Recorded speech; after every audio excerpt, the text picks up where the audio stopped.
You see, I could do many things. I could rant on this Baron Corbin thing, or I could do something a little bit different. Let's see what would happen if I booked Baron Corbin as WWE Champion.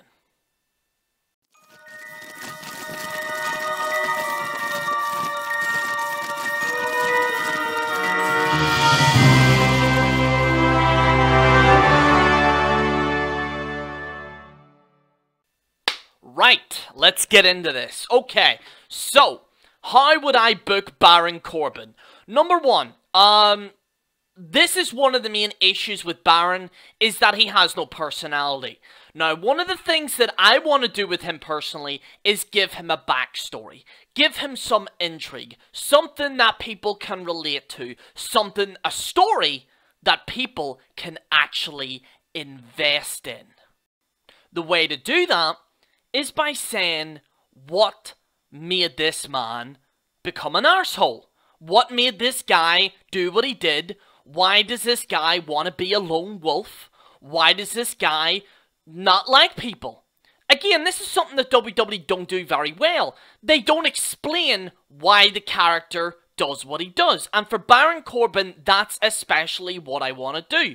So this is how I would book it. I would have Baron Corbin have a past. Baron Corbin, a lot of years ago, was actually a decent person. He was a nice person. He was cool with everyone. He got along with everyone. But one day, one bad day, made him not trust anyone. And we can talk about his family. Okay, now this will be a fictitious family, as it were. It's not going to be his actual family.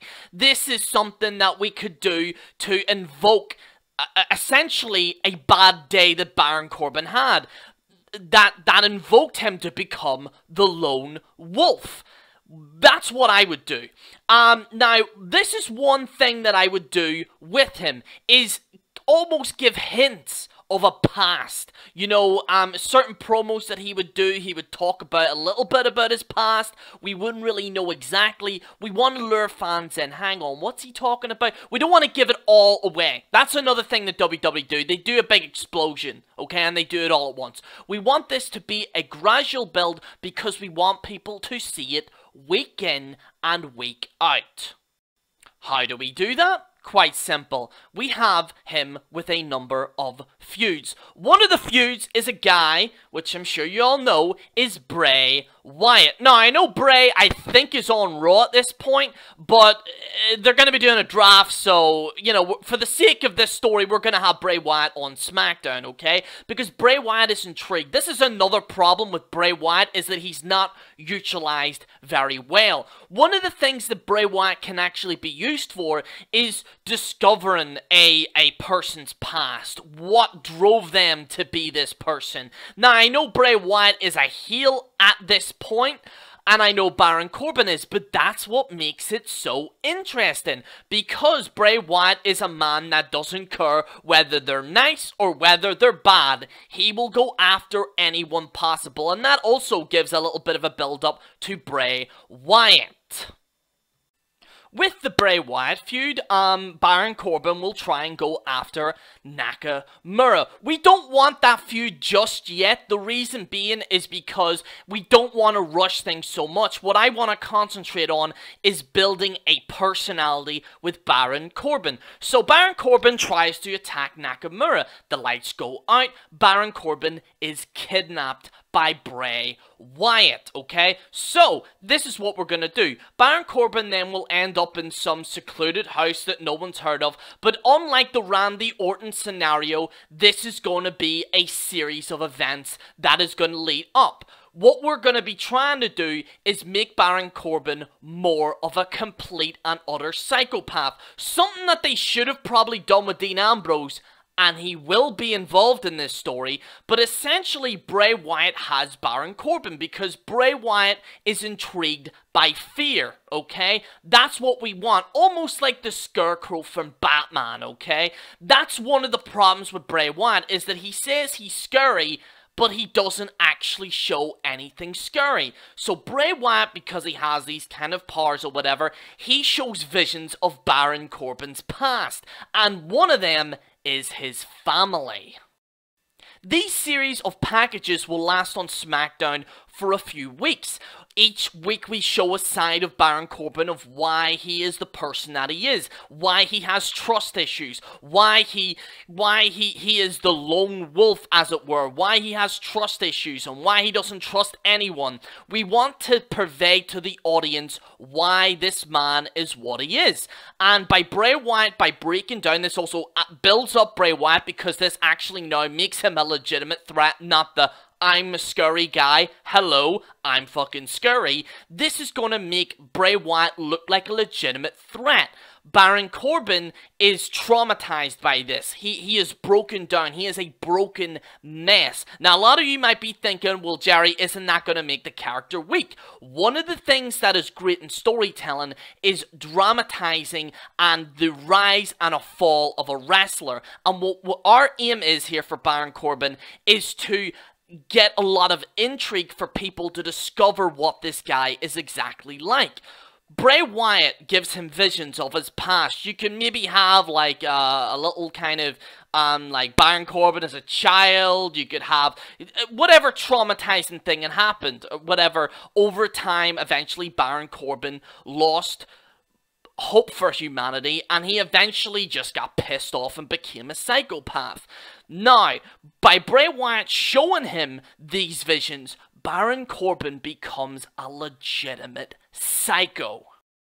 In the last package on SmackDown over the last few weeks, Baron Corbin actually escapes Bray Wyatt, and he beats him to an absolute pulp. Now, a lot of people might think this might be controversial, because people might say, well, torture is controversial, whatever. That's what we want, and that's something that WWE run away from, is controversy. We want this to be in the headlines. We want people to talk about this more. We want people to actually get invested in this story, and people talking about it. We want this to be on the mainstream news, and that's something WWE pussyfoot around on, but that regardless, Baron Corbin beats Bray Wyatt to an absolute pulp. He's not going to have a match with him, per se, at this point in time, but he's going to be a legitimate psycho. He uses sadistic things, not just punching him and throwing him into ramps, using weapons that we haven't seen before. Beating a man to the brink where they can't even walk, where this man is a legitimate psycho. And by doing this, we have Baron Corbin back on SmackDown Live, and he is a completely different person than what he was. What I would essentially do is change his look. I would make him more dark, I would make him more raggedy looking, almost make him look somewhat, not homeless, but a man just broken. I'd have his hair even grown out more. I would have his theme song definitely changed to more of a psycho, vicious guy that you just cannot mess with. And over the series of weeks, he starts attacking people. Now, these will be ranged between jobbers and stuff like that. I know a lot of people might think, oh, but Jerry, that's almost like a right back push. But trust me, the last person he attacks is going to make a hell of a lot of difference. Because the last person he attacks is Daniel Bryan. Now, a lot of you are thinking, but Jerry, Daniel Bryan can't wrestle. Absolutely, he can't. He can't be invoked in a fight. And that's what makes it so interesting. The fact that Baron Corbin beats the crap out of Daniel Bryan. Now, it could be done off screen. In fact, what I would even say is have Baron Corbin drag Daniel Bryan in an alley, or backstage or whatever, have a crowbar, and leave it to the imagination. We don't want it, obviously, something like a Joker thing where he beats up Robin or whatever, okay? But we want it to show that there is a dramatization. In fact, this will end one of the SmackDowns, and this is where Shane McMahon comes in. Shane McMahon has had enough. He just can't stand Baron Corbin and what he has done to Daniel Bryan, and he tries to suspend him. Now, in the meantime, Dean Ambrose is actually in a little storyline himself because he actually has problems with Shane McMahon and authority.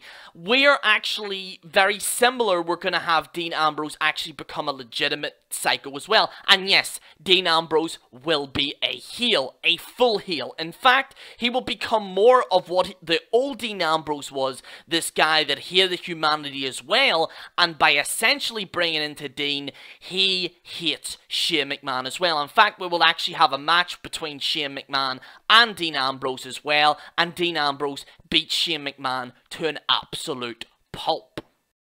By doing this, Baron Corbin sees something in common with Ambrose. They both feel exactly the same. They're sick of humanity. They're sick of what they've done in their past. They can't stand what has become this world that they live in. They feel hopeless, and they actually feel somewhat of friendship, a sick, sadistic friendship. And they eventually become a tag team. They win the tag team titles very quickly, mind you, against the Usos. Even if you give the title to the New Day, it might actually work out better if they beat the New Day very quickly by just, and it would be Baron Corbin and Dean Ambrose doing sadistic things. In fact, if they are against the New Day, I would have them have Xavier Woods out of commission, where they beat him to a pulp, where he just can't be involved in the match, and then that essentially means that Ambrose and Baron Corbin become essentially tag team champions. Now, Baron Corbin at this point actually has Money in the Bank. The whole incident with Bray Wyatt actually happens straight after Money in the Bank. And what that means is that Ambrose and Corbin have something invested in. It builds up the two wrestlers. And we actually see almost an emotional investment in the two of them. And an investment in them because these guys are very different than what they were before. What we essentially want is storyline building. We want these two characters to actually build personality. We want them to feel like the way we feel. And that is what makes wrestling so great. And unfortunately in today, that's very forgotten. So I want to introduce more storylines, you know, as the time goes on. But anyway, these guys have the tag team championships for a few months, and what happens is that Dean Ambrose goes even more psycho. He attacks fans. We could have like fake fans on there. He legitimately loses his shit. Dean Ambrose actually eventually becomes more psychopathic than Baron Corbin, and Baron Corbin sees this, and he sees what Dean has become and realizes, maybe I was wrong. Maybe I shouldn't do this. Maybe I shouldn't be this crazy person. Maybe I should be thankful for who I am today. And what this essentially does is this invokes Baron Corbin to almost think for himself. Again, we want to add more personality to Baron Corbin, and we want to add more of stakes when it becomes to Dean Ambrose and Baron Corbin.